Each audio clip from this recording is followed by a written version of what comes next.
विष्णुं शशिवर्णं चतुर्भुजं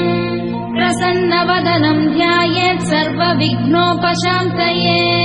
यस्य द्विरदवक्त्राद्या पारिषद्या परशतं विघ्नं निघ्नन्ति सततं विश्वक्सेनं तमाश्रये व्यासं वसिष्ठनप्तारं शक्ते पौत्रमकल्मषम् पराशरात्मजं वन्दे शुकतातं तपोनिधिम् व्यासाय विष्णुरूपाय व्यासरूपाय विष्णवे नमो वै ब्रह्मनिधये वासिष्ठाय नमो नमः अविकाराय शुद्धाय नित्याय परमात्मने सदैकरूपरूपाय विष्णवे सर्वजिष्णवे यस्य स्मरणमात्रेण जन्म संसारबन्धनात्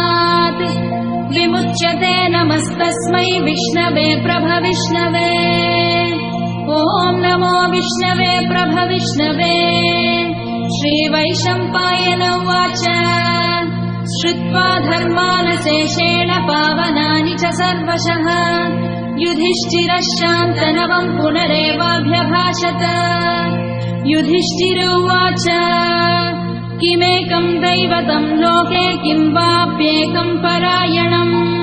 स्तुवन्तः कमर्चन्तः प्राप्नुयुर्मानवाः शुभम् को धर्मः सर्वधर्माणां भवतः परमो मतः किं जपन्मुच्यते जन्तुर्जन्म संसारबन्धनात् श्रीभीष्म उवाच